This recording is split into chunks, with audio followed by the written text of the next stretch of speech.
What is up, ladies and gentlemen? It's your boy Flyboy Leo, and we are back with another video. Now, before we get into today's video, I would appreciate it if you guys hit that subscribe button and like this video. For today's video, we have a very special guest. We have one of the hottest properties in football, the growing, rising star, Rogan Reed. Welcome, mate. Welcome. So, mate, before we get into it, do you have anything to tell us about the Flux Fitwear brand? Yeah. So if you guys are looking for some new active wear, some awesome new active wear, just use the code Rogan10. You can get a 30% discount on your purchase. Right.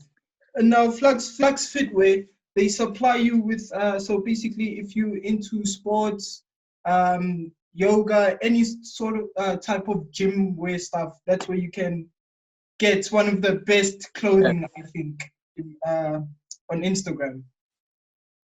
Yeah. So you can, they've got tights for women, they've got just normal gym clothes for men.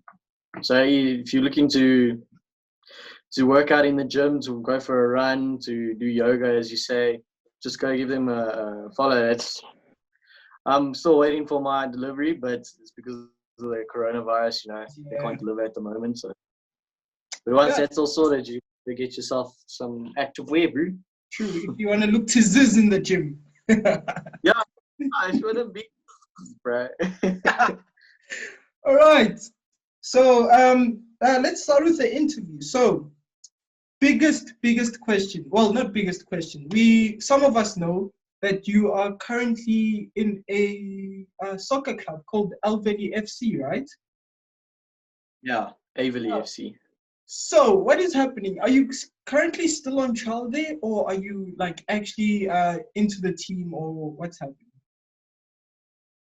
So I haven't signed anything at the moment, but they've included me into their trainings. So I'll be on trial still, but I'll be playing with them throughout pre-season, and then we'll see what they say after pre-season. Okay. So and then currently, with this coronavirus, how are they tackling the approach of training sessions? How are they making you guys train? Because I know we're doing now with Zoom, right? I know that's one way of doing it, but are they making you guys do fitness on Zoom, or do they also show you ball work and that on the side? It all depends. At the moment, we haven't been doing anything because our coach's house got flooded or something, so he's trying to sort that out. But yeah, before that, we were doing some sessions. We did HIIT workouts on Zoom, so he would call in and show us like a HIIT workout that we must do, or he was going to do some yoga sessions. And then we did a ball work session just before his house got flooded and stuff like that. So right now at the moment we're not training. I'm busy training with GFA, so there's an academy thing that I joined there as well in England. Okay. But they've got a HIIT workout session also on Zoom, and then we've got a nutrition session so HIIT workout session on Tuesday. Yeah. Wednesday is a nutrition session, and then Thursday is a psychology session. Jesus, sounds hectic, dude. Yeah. But then you got to do your own training as well, on the days. That's true. You're not on a call or whatever. One question I've been meaning to ask is why football though? Out of any career in the world, hockey, rugby, because you were good at almost every sport. Why soccer? What made you go into soccer? I don't know, dude. I think the big factor for that was the 2010 World Cup. Okay. When it was here. So, in grade 1 and grade 2, I played football, but I didn't really play it seriously. I just played it because I enjoyed it. Yeah. But then, grade 2 came, end of grade 2, and then, those match attack cards, dude. Oh, yes. I got Gareth Bale, that special card, bro. Yeah. And I was like, that was it, bro. And then, I don't know, from there, once the World Cup came, and football's always been my best sport. So I just decided, football is there. It's been my biggest love. Like even when I bought T-shirts and stuff, I would rather buy a football T-shirt than like a rugby T-shirt or a hockey T-shirt or something like that. Okay. Now, being on the topic of school, what was your best moment for playing like school soccer? Like, what moment has been your best, basically? Yeah. School soccer, okay. What would you say, including primary school and high school, or just Let's start with primary school first. primary school? Best moment was when I told the coach I don't want to be goalkeeper anymore. Oh yeah, because you played like goalkeeper, defender, attack, like striker. You've been everywhere. Everywhere on the pitch. Yes. But yeah, so I remember the game actually. It was quite funny. I tuned him, no, coach, I don't want to be goalkeeper anymore. He's like, okay, fine, I'll play you winger for that game. It's like, okay, I'll wait. Plays me winger. I scored 2 goals after that. I never played goalkeeper again. So. Jeez, man. I mean, that's what it is about, to make the most out of the opportunities you get, isn't it? Yeah, dude. It's all about confidence as well. Like if you feel like you want to play this position, you go and tell your coach, I feel like I'll be the best in that position or whatever. Like back yourself, Yeah, true. And then at high school, what was your best moments? Because I know we'd mess around a lot with the coaches, but yeah. Yeah. Well, high school, I didn't really play. I didn't play that much at high school football. But I would say in school was that one. I don't know. I can't remember. I think you played that game as well. It was like the quarterfinal or something, and then I scored that free kick. I don't remember what school it was, but I remember scoring because I dribbled like 2 oaks, and then I got tackled just outside the box. And then I remember I was like bent it into that bottom corner, and I was like, I would say that's the best moment for high school. What a cracker that day. Jeez, man. Couldn't believe that went in, actually. I was like, he's probably going to go top right corner. Nope.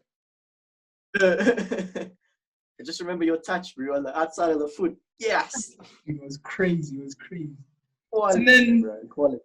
With that, now, I also know that I've been doing my research. You've played for Transition Football. You've played for Football Academy Plus. And now, what is the difference between those clubs and soccer at school? Besides the fact that school soccer is just like fun and games. Yeah. I would say the fact is the training. Like the training is a lot harder at those clubs, as well as like the coaches. So at Football Academy Plus, I got trained by so many different coaches. I got trained by the Banyana coach. Yeah. A lot of the coaches played in overseas countries. Like the one guy I know played in Portugal, another guy played in Turkey. Claudio, he went to Tottenham for a while to play. I would just say the coaching level is a lot higher at like an academy or a club like Transition than to school, because I mean school you just get your teachers to coach you. Yeah. I mean like listen, Naka was awesome and stuff, but he was more of a cricket coach than he was a football coach, All right. Yeah. And with that experience, like you said, with the different coaches coaching you, like, was it a bit confusing at times? Because let's say the one coach would say, okay, do this. And then the other coach would say, no, wait, you're doing this wrong, and change it. Like, how would you put those coaches on par? So like, no, it's hard. Even like some coaches don't like you. Like that guy from Portugal. I don't know. He didn't like me. He told me the one day, stand in the middle of the field and draw a box and you don't move. So I did that, and then he took me off. So I was like, yo, okay. Why did you do that? But then you get your favorite coaches, bro. I mean, like even the coach of Springs Old Boys, Bruce. Yeah. I rate him as one of my top. Like even though he's not played overseas and stuff, he's helped a lot in my game and stuff. The Banyana coach, he just helped me a lot with my ball control, my tactical side of the game. It's just different. Like as soon as you get a new coach you have to play how he wants you to play. You can't, True. like, you add your own flair and stuff like that. But if he wants you to play on the wing and you must stick on that line, you stick on that line. You just listen to what the coach says. True. But if you get like, say like, so like the one, so you say you'll get your coach that coaches you, and then you get like the manager. And if the manager, like, he wants you to do this, right? I don't know. Who's ever coaching you for that game, you listen to that guy's call. Yeah, true. I understand. Yeah, so you back your coach during the game, and then after the game, you can go to him and ask him, why did you make me do this? Like, I didn't agree with that. But just follow what he says, and then you can speak to him after the game or whatever. All right. Like you said, speaking of Springsville boys as well, I know Coach Bruce also coached me as well, and like he helped me a lot with my football skills. Because to be honest to you, I couldn't even kick the ball in the air. I was shocking, bro. Like it was terrible. God. And like it only took about one season, and then because he used to play me centre back. Now forming a partnership on the field is very, very important. It depends who you like. It is important who you play with next to you, in front of you, aside of you, and that. Yeah. And I still remember playing centre. He played 3 centre backs at the back, and to be honest, it would have worked if he had the correct players for it.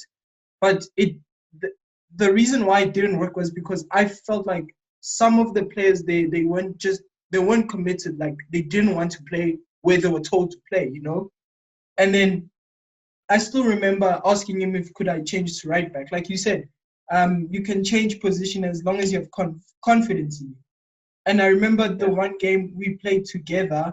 I was running down the right wing, you're about to cross the ball, and I was like, Rogan, and then just like whipped it in. With that, like, how big of an influence has Bruce played part in your footballing career so far? Dude, Bruce has been everything to me. Like, even while I've been playing with all these other coaches, if they tell me this, I will still go to Bruce and be like, listen, they said this, but I'm not sure about it. And I'll just, get his advice on things. Even to this day, I'll still ask him. I mean, he showed me a lot of the drills that I get, that I do myself. Is that 7 MLC.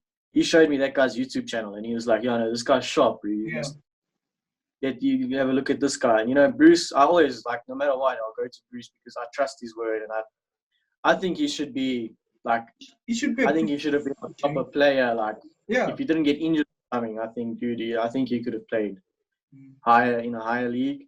And also, like, even coaching, dude, he's been taking his coaching courses and stuff like that. Like, I don't know, I back everything that Bruce says. Even when I go professional there in England, I'll still come to Bruce and be like, listen, Bruce, I don't know, what do you think? Yeah. He's like a mentor, sorry. Yeah. Now, with that, you mentioned playing in England. Which team would you want to play for? Like your aim goal, like the team you want to play for? Because I know at the moment, if any team in England came to you, you'd probably sign the contract. Yeah. So obviously, like in the Premier League, you want to play there.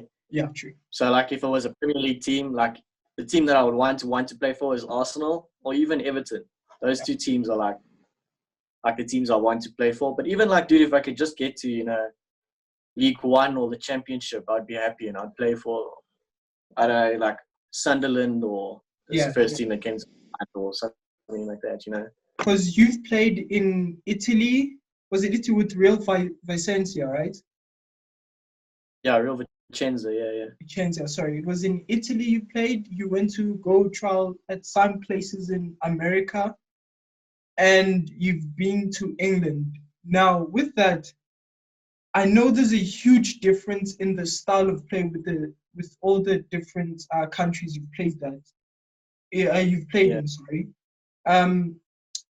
With that, do you think that the English league is a lot better because of how they are coached in the academy compared to the other places you've traveled, like in Italy and America? So Italy and England, I would say, is England is better because of there's so many like, there's so many, like England football is everything, bro. And then like even Italy football is everything. But I think it's because England has got so many like teams and stuff. I mean, Oakstart academies, there's like Sunday league and things like that. Maybe it's the same in Italy, but I don't know. I see a lot more football in England, and technically, I would say technically and physically, technically, Italy and England are about the same, in my opinion. But physically, I would say the English are a lot harder than the Italians. And then, I mean, you go to places like when I remember even in grade 10, I went to Australia and America, and they play very similarly as well. Like Australians are these like huge ass dudes, bro, and then like even the Americans were massive dudes. But also like technically they're not the same as the Oaks in England and Italy, because they seem like they train more about brute strength and like being more physical in the game, you know, like hurting the team more physically than technically or tactically. Whereas in England, they can be both. They can be physical or they can be tactical. Just depends on how the coach wants them to play that game. I mean, you can see the huge difference because it's as if America is still trying to develop their football, you know, because like you said, they like building their players to get strong. And that's how they usually played in the old days, just like going hard into tackles and all of that. Whereas in Italy and England, it's just basics, you know, get your passing right, crosses, and shooting and all of that stuff. Like, you can see that America still has a long way to go. With that being said, would you advise like a player, let's say of my structure, who let's say isn't really is trying to go into the bigger leagues, but just climbing the ladder? Do you think that it is an advisable idea for them to start in the MLS, USL, like American leagues? So yeah, dude, that's hard to say because a lot of the Americans, like I've made a lot of friends on all these showcases and stuff, and a lot of them are Americans. And I asked all of them, and they say, like, to get into like the academy of LA Galaxy, for instance, you have to pay like a lot of money. Like that's why America's, I wouldn't say is one of the top teams in the world, because they don't get all their players a chance. Like the people that are poorer, they can't afford to stay in like academies and stuff. So I would suggest, like, say you wanted to go and play in America, I would suggest to go the college route first, you know, try and get seen in the university level, and then from there you can get into the USL or the MLS. Yeah. But otherwise, yeah, the Oak said that it's very like you need to have money to get into the academies and stuff in America. Wow, like this is like the first time I'm actually hearing that money is actually like the main point to get into academy. I mean, it's usually talent, but geez, money. Yeah. No, I don't know. Even I don't know if it's still available, but you must go watch the F2. I don't know if you know them. On YouTube. Yes. They toured the world or something, and they went to go finding football. It's called, and they went to America, and they even say that you must go watch that YouTube video. Like it'll also give you some insight. All right. Now let's get into this. I know there's a lot of like great footballers in the world, but who has like struck you the best footballer in the world? I would just say Messi.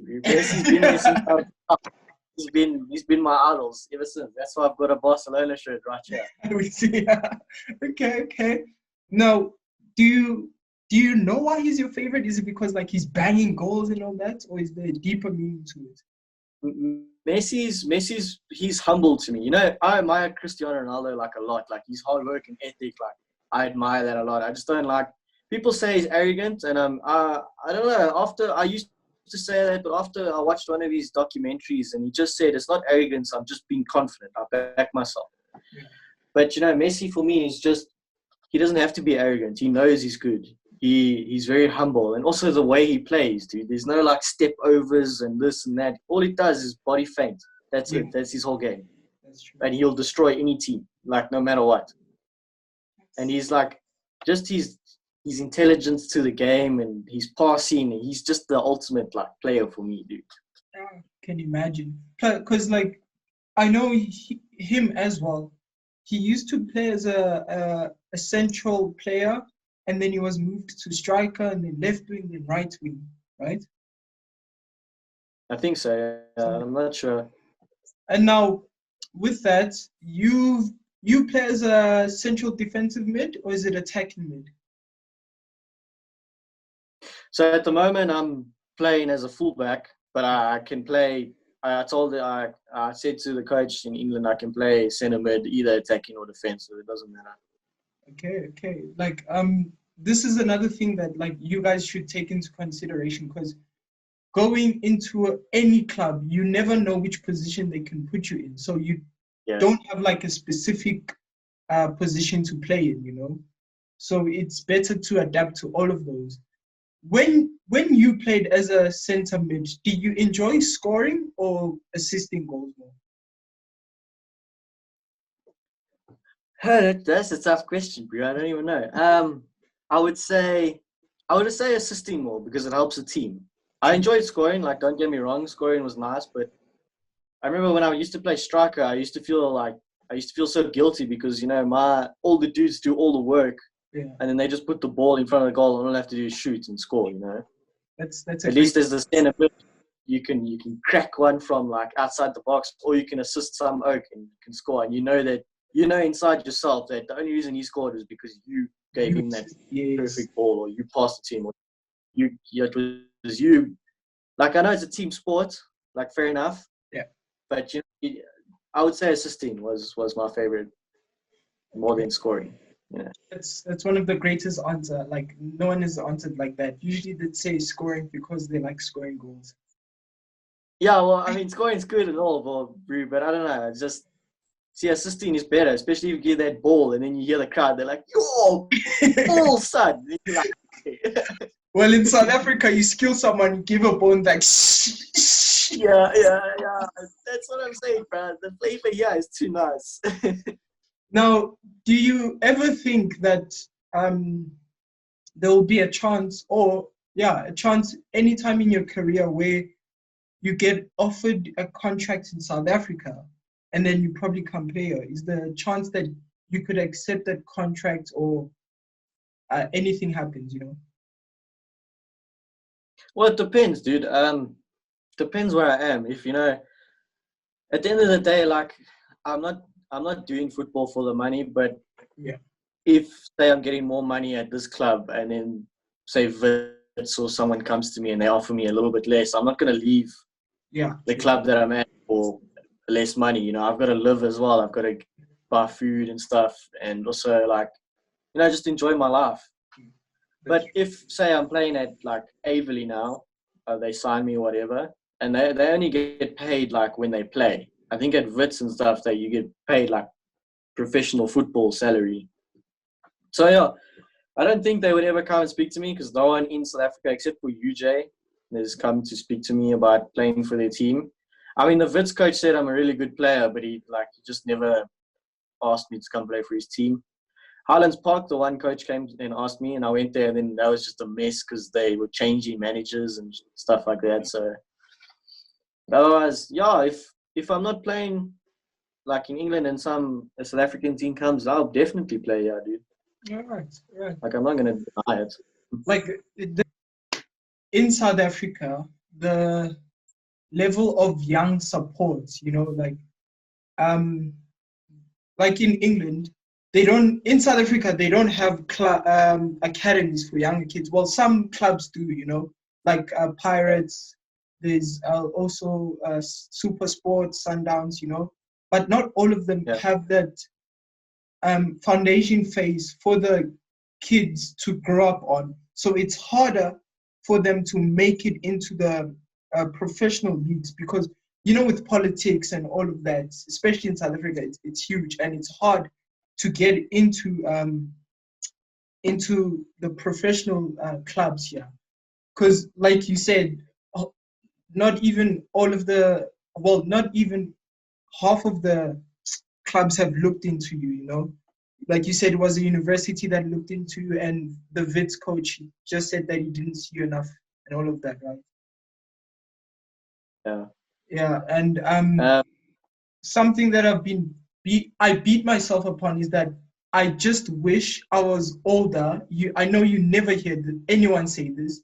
I just yeah, I wish know. I was older and I had all of my coaching licenses so that I can do something for these young kids, you know.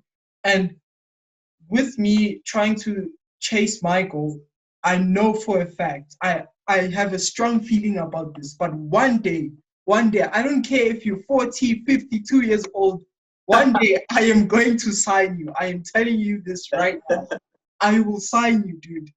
Like, I'll be there, bro. I'll be there like a bear.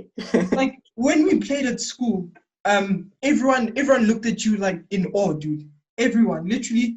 Um, I remember there was a game we went to play. It was in Edenville, I think. You weren't available, and I'm just sitting there in the bus listening to my earphones. Well, I put the volume down just to hear what the other guys are saying because they like talking Yeah. loud. And like Brother. all you hear was Rogan, Rogan, Rogan, Rogan. I'm like, okay, let's have a hear. Let's listen to what they say. And like, it's just the way they praise you. It like, it inspired me in a way as well to work harder because you have worked hard at a young age, dude. I think from what grade you were 12. I think that's when you started pushing, wasn't it? Or younger? Yeah, well, I, I would say about 13, 14. That's when I decided, let me try and give this a Ago. proper shot I and mean, go for, see if I can become a professional. like you just sit in the bus and all you hear is Rogan, Rogan, Rogan. It's like you're a big talent. You're a big talent. And like it's one of the things that I think South Africa is lacking, especially South African coaches. There are some areas in the world where they don't in South Africa where they don't go and actually look for talent, you know, because Yeah, like you have to be in the suburbs sort of to be seen because I know Springs is a small town, eh? And like you hardly yeah, get any scouts there, like but like right now I've moved into I live in Rotherport now, and you have yeah, freaking Panorama, and yeah, their club is TSG Galaxy, and I'm just there like, in Springs you don't get these things. Why is it like at expensive areas, you know? And Sundowns and them, they're around here in Randburg, you know? And I'm yeah, just there like, if there's hot property in Springs, and but you are here in Rotherport getting someone who probably is selfish, you know, who can't pass the ball, you know, something like that, because their parents are pumping money into the club, and now yeah, the coaches are forced to work on them and like help them get to the best of their abilities, and sometimes they don't even get there, you know. Like you've yeah, seen players like what's that guy's name? Squama, I think it's his nickname. yeah, Apparently, he's gone professional, but they released him at an early age because he didn't have that sort of the correct mentality. You know, yeah, because you know, some South African footballers, you getting the money, you getting the girls, and now and then instantly you just forget about soccer. It's just yeah, saddening. It's just really, really, really saddening. And like I'm happy to see you grow as a player, dude. Like I wouldn't care even if you played in the Sunday leagues. I'd still be rooting for you, bro. Like it's yeah, you've just inspired me. From the kids who talk about you in the bus to games to like hearing you playing for Al FC is just something that is really inspiring to me. And like with that, did you ever know that? Did you ever think that you were like highly praised in school? I was honest, dude, I didn't think so because, like, I don't know, like, um, yeah, we had like Horsey and Edgar and them, and everyone thought that they were like, they were the soccer of the school. And Yeah. I don't know, dude. I knew like a few guys came and asked me to play for them, like Sam and those dudes, but I didn't think I was like, as you say, they spoke about me on the bus. Like I didn't know that stuff, bro. I just played football because it was fun, that was my sport, and I enjoyed playing football. I enjoyed playing football with you. That's also another reason that I played for the school, because I really enjoy playing with you, and just the team spirit, man, and the morale, and especially like South Africa. Like fair enough, like I don't know how to say this, but like race. Oh, yes, yes, yes. I So like understand. I was the only one in the bus, but like right, like the songs are awesome. Like to listen to just hear like singing and stuff, and like if I knew the song, I'd try and join in or whatever. But it was just the vibe was there, bro. It was just an awesome vibe. Even now, I went to Soweto to play in Soweto, and I was also like the commentator announced, "Have you've ever seen a white man in Soweto? There he is." I was like, "Oh wait," but like standing in the tunnel and the oaks singing, bro, it was like amazing. South Africans' vibe is just the best thing in the world. Yeah, true, true, true.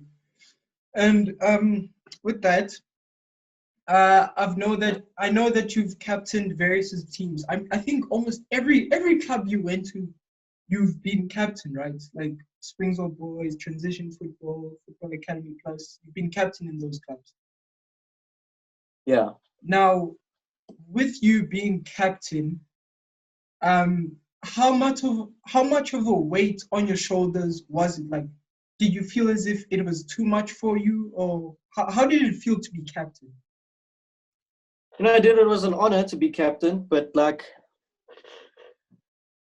you get those players that they don't want to listen to the coach and stuff. You need to figure out like how to get to them and be like, come, bro, let's work for the team. And when your team goes 1-0 down, to try and get the team's morale up is very hard.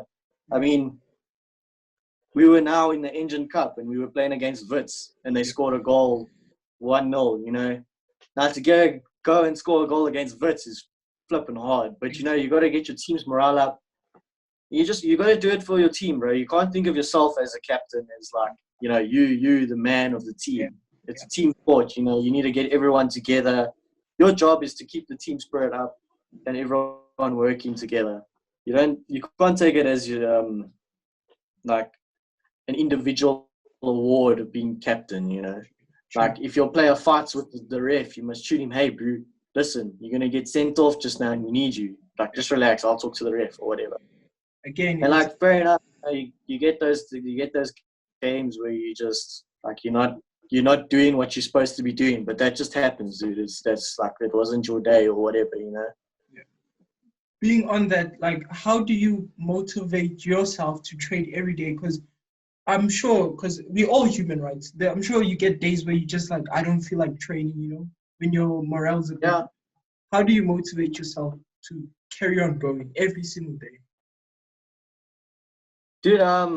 You've got to realize that there's someone else in your position already, and you need to work to get to that. It's like he's working 10 times harder than what you do. So if I wake up in the morning and I think, okay, I don't feel like working today, I sit and I think, I'm like, that guy that's in your position, he's working a lot harder than you. So you must work even harder. And also support, dude. You need a lot of support from your family, your friends. If you not feeling well one day, chat to your friend or your mom or your dad or whatever, Get their advice and just say to them, hey, listen, today I don't feel like doing this. But in your mind, that you have to do it. Like, but then once you start doing it, it becomes a routine. So it feels weird at night. Even if you don't feel like it, it feels like you've cheated yourself, that you haven't trained today. So yeah, I would say support, and just you've got to remember that the guy that's already in your position is working harder than you. You need to True. work harder than him. Um, with that being said, I know it's speaking of race.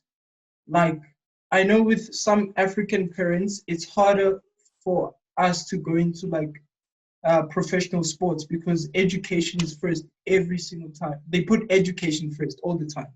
Now, with Yeah. your parents, how was it the first time you told them, okay, I want to be a soccer Well, they knew that I wasn't going to be Einstein, Bruce. So, player? so but my parents backed me and my brother into anything, dude. So if we like, I'm very fortunate in the fact that they knew that my schoolwork was just like I just had to get it so that I had a matric certificate or whatever. But they knew that I wasn't gonna be like, 90s, 80s student. Like I just did what I needed, bro. And if they forced me, it's not like I'm gonna try and do any better. I'd still get my 40s, my 50s, whatever, True. Yeah. But I'm very fortunate they backed me, and my father is yet to help me with my nutrition and everything like that. Yeah. But like, I know where you're coming from. I know a lot of guys that want to play professional, but their parents want them to get the education first. Yeah. With That's right. education, because I know we both finished our matric right now. Do you have anything planned for the future? Let's say, okay, you're 40 and it's time for you to retire, right? Do you have a plan B, or what are your future plans? I haven't thought that far ahead, bro. But I now mean, when you're I go to still young, England, yeah. yeah. But now when I go to England, I'm gonna go get my life-saving course. Okay. And then also a personal training course, so I can do that. And I was talking to my dad, maybe a paramedic, because I was just like, it was quite interesting to me that what they do and stuff like that. So I might go and do that. I don't know yet. I'm not exactly sure what I'll do. It's always good to have like something to fall back on. So Yeah, no, definitely. I think you're going in the right path with that. But like, why? I know you took biology, but like, I don't see you as a person who would go into the medical like part. Um, Dude, the human body has always just fascinated me, even from a young age. Like when I used to watch army movies, it's like my favorite oak was the medic because he took care of the dude. Like he knew what happened in the body, and I don't know, just working out and stuff. You need to know how your muscles work. You know how to fuel your body with the right nutrition and stuff like that. It just interests me, and biology was that subject that like it interested me. That's probably one of my best subjects, but it's because I was interested in it. Yeah. So a paramedic, you'll learn all about the body, and I know like the injuries and stuff like that. Plus, if you learn about your body and you get an injury, you can help just before you see the doctor or whatever. You can fix it yourself, maybe a little bit. If it's too bad, then obviously you go see the doctor. But otherwise, you can treat it yourself. Yeah. With Oh, this coronavirus pandemic, we've heard that in England, Boris Johnson, that guy, they said that restrictions might be at level 1 sometime in June or July. So our coach sent us a message and he said the 1st of July we're allowed to.